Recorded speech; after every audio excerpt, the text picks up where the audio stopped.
C'est une des nouvelles vitrines du luxe Internet. Katia Pellegrino a été une des premières à investir la toile. Après 7 ans dans le monde de la haute couture, une solide expérience en communication, elle a créé le site Luxe Magazine. Sa conviction dans le monde du luxe, le net va devenir branché. Il y a à peu près une dizaine d'années, lorsqu'il y a eu la bulle Internet, j'ai vu arriver ce nouveau vecteur de communication qui était quand même, qui allait devenir incontournable, et je le savais. Et je me suis dit, il faut que j'en fasse partie. Donc, à partir de là, j'ai commencé à réfléchir. J'ai vu qu'il n'y avait rien dans le domaine du luxe.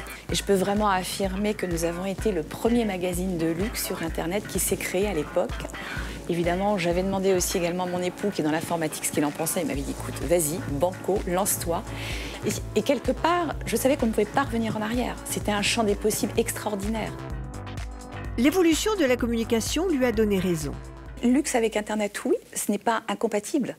C'est un champ des possibles qui va permettre, au contraire, de faire mieux connaître les marques, de leur permettre peut-être aussi de montrer leur savoir-faire, de pouvoir sensibiliser également certains lecteurs, certains clients qui veulent en savoir plus. Les marques ont longtemps snobé le net de peur que quelques clics leur donnent une image en toc. C'est vrai qu'au départ, des maisons, comme vous citez, comme Chanel, comme Dior, étaient très réticentes, pensaient que leurs produits devaient rester inaccessibles, mystérieux.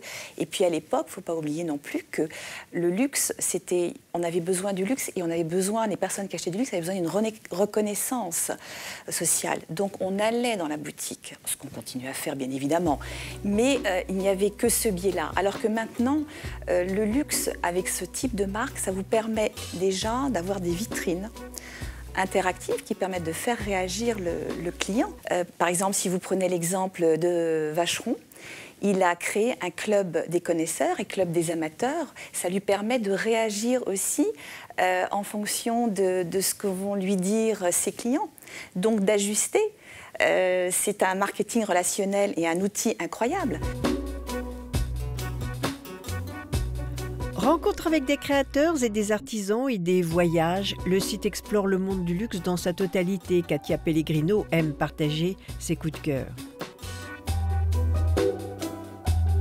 Dans les articles, ce qui est très important pour nous, surtout, c'est de pouvoir mettre en avant notre expérience aussi.